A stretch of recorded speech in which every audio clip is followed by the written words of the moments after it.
Hey, I'm real estate broker Greg Mann, and welcome back to the GMANN Show. Today I have a great guest. Mona, welcome to the show. Thank you. You are a cultural consultant, a worldwide business person. You speak multiple languages. I totally believe that with a shrinking world, it's important that we all learn about each other's cultures and we become more of a one group of people rather than people from different places in the world. It's great that we have the individuality, but what do you do and how have you gotten to this point in your life? Okay. Well, thank you for having me. My pleasure. What I do, I tell people I am a cross-culture consultant, trainer, and coach to leadership, decision makers. What does that mean? It means a lot. Basically, I make them more comfortable dealing with people different than they are. Yes. And this is so important in our diverse world. So where do I come from? I was born and raised in Morocco. And Morocco has geographical areas right there in Northwest Africa where we received tourists from all over the world. You do, yeah. Yes. Have you been there? I have not. No. Okay, well, you should. All right. Yeah, absolutely. You should visit. So we received a lot of people, and as I was growing up, I was always curious about people. Okay, here is somebody coming from Norway. Here's someone coming from England. Here's someone coming from South Africa. I was always curious to understand more about who they were. Yeah. So that curiosity actually led me to where I am today.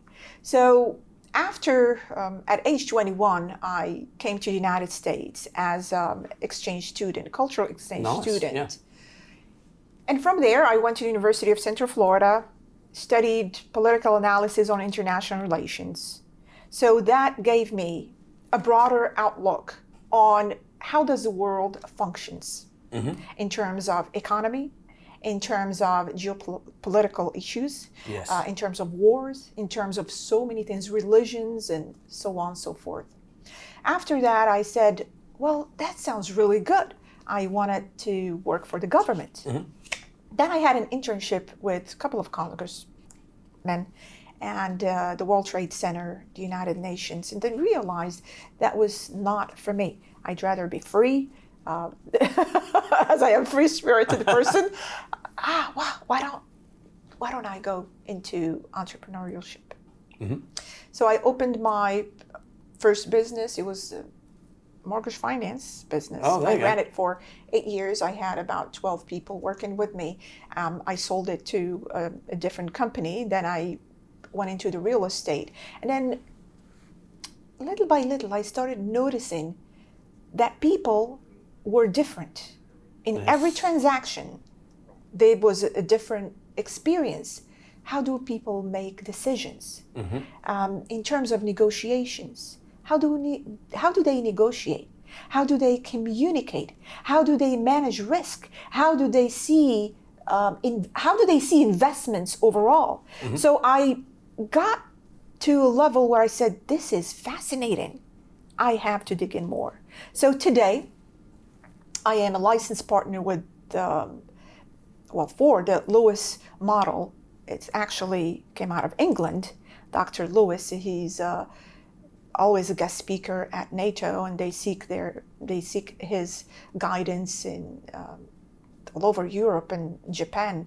A lot of Asian countries use him. But I became acquainted with his model because there are a lot of models in cross-culture. Yes. But his was very practical. And how does it work?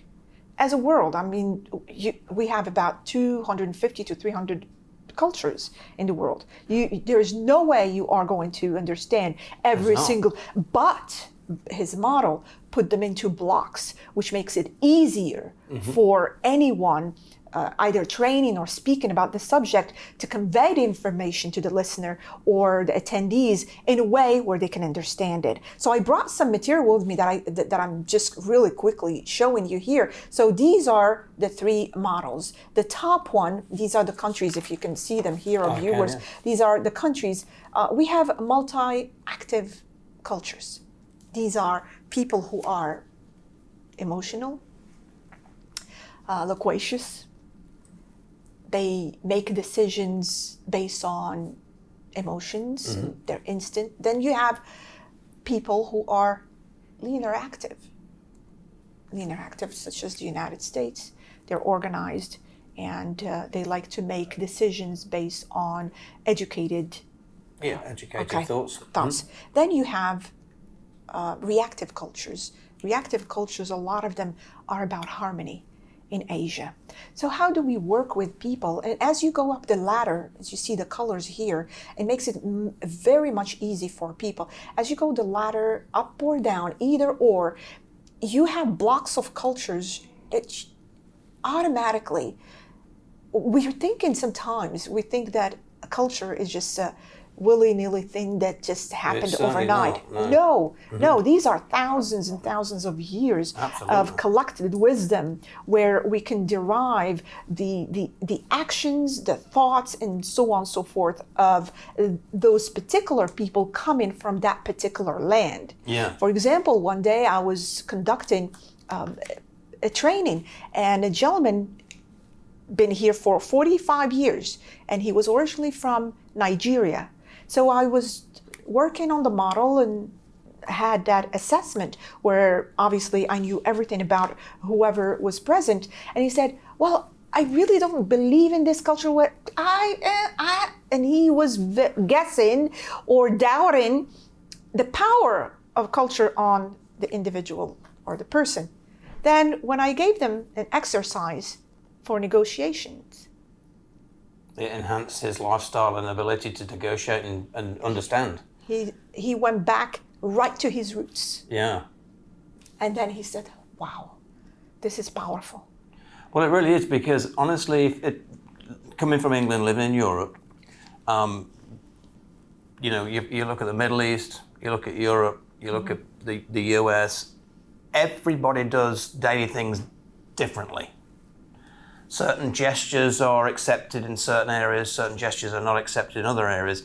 Those are kind of little things that we really need to know and understand when we're trying to be international with our business, with our just general relationships, and just out of general courtesy. So, you must see an awful lot of difference from Morocco to the USA, for instance. Absolutely. And I think a lot of people in the US, unfortunately, haven't traveled outside of the US.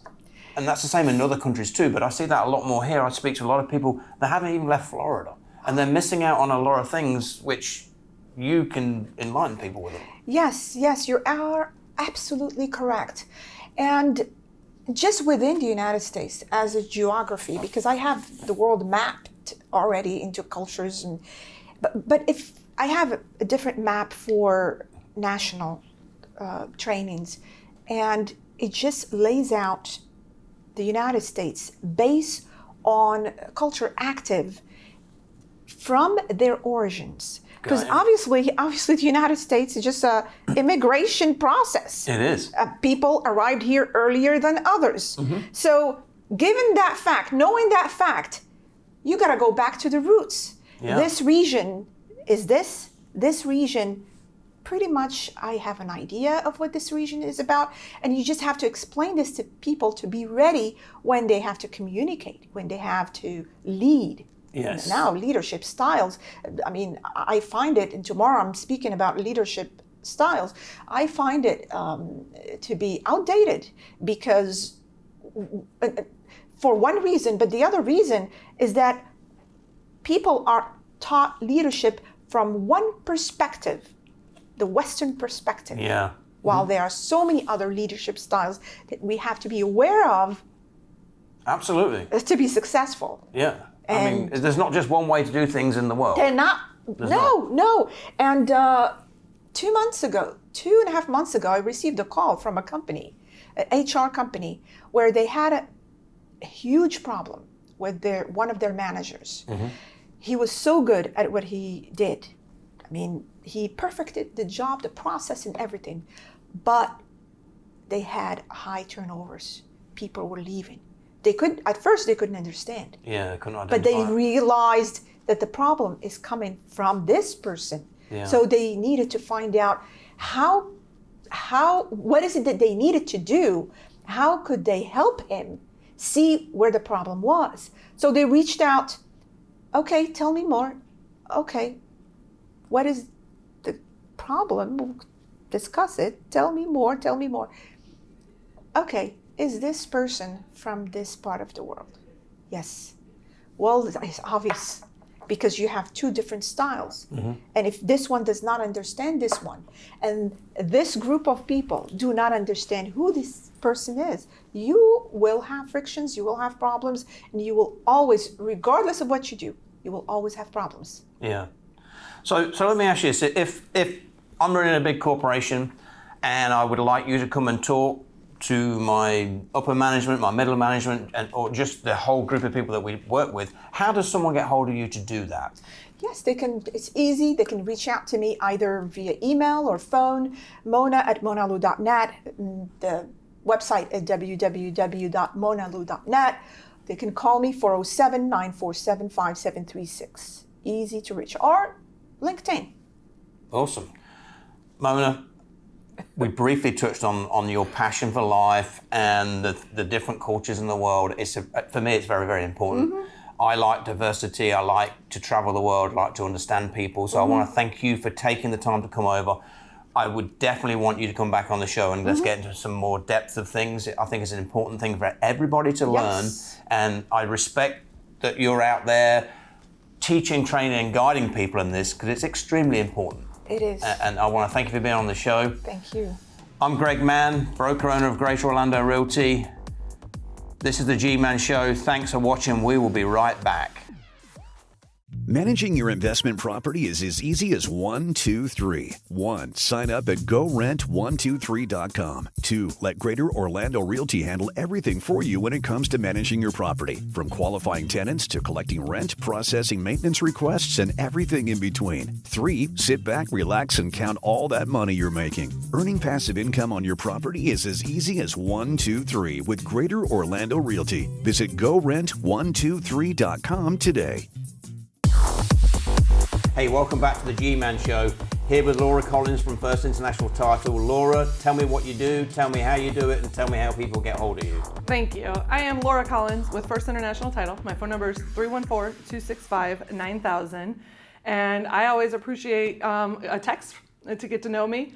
I am one of the sales reps for the downtown office of First International Title. We do have 37 offices, and I represent our downtown office and Waterford Lakes office. One of the things about me with my clients are realtors and loan officers mostly, and anybody that's selling their house, they get to choose their title company. And so that's why a lot of people depend on their realtors to choose their title company, and that's why they're my clients. I have worked at Disney for 20 years, and anybody that works with me is going to have that kind of customer service that Disney has instilled in me. I love to help, I love to be available, and I want to make sure that they are growing their business, and it is about them. So you'll do open houses, you'll go to offices, you'll help agents build their business, all with a cheerful smile. How do people get hold of you? You can, again, get a hold of me, 314-265-9000. I'm real estate broker Greg Mann, and welcome back to the GMANN Show. Here with Sonia, Mortgage Minute again. Welcome back to the show, Sonia. Thanks for having me. I love these mortgage minutes. They're quick and spicy, and we learn a few things. Talking about spicy, May the 1st, there were some changes with the mortgage industry. Yes. Industry that's driven by good credit scores. Yes. The better credit score, the better advantages and things you get. It's all changed. How? It has. Well, I want to say that there are definitely changes that were actually implemented before, and then there were more, on May 1st is where the social media and the media kind of went wild about it, and I have a different perspective of it. So the general thought is the people that have the higher scores, 760 and above, and 680 to 760 and above, what was happening before that, you were getting rewarded for having a great score and having a bigger down payment. So people saved their whole lives to have possibly 20%, which you don't need, but that was the kind of goal, to get 20% and have a higher score to get really great, the top rates, lowest rates. And people that had lower scores, under 680 were getting more, they were penalized for not. So what the changes were, they're called loan, the LLPA, which is loan level pricing adjustments. They're now been giving those penalties that were given to lower scores, they're crediting them back. They're not penalizing them.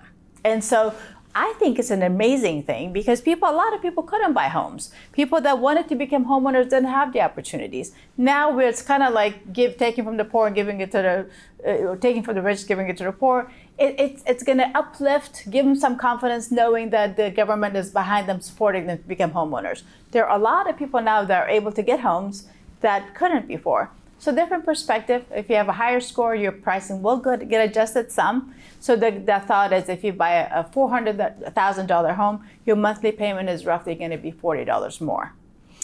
My perspective is that if you have that much money, you're going to buy a home, is $40 or $100 really going to stop you from purchasing a home? Most likely not. So it's a lot easier than people that are putting it out there. So what I'm getting from that is if I've not got great credit, and I used to be penalized with a higher interest rate, it'd be more difficult for me to get a loan. I can now probably get a loan a little bit easier and the rate will be a little bit better. Yes. So enhancing my opportunity to become a homeowner, I really like that. I think that's fantastic. The more opportunities we can give to people to buy a home, the better. If somebody wants to learn more about this whole new loan situation, how do they get hold of you?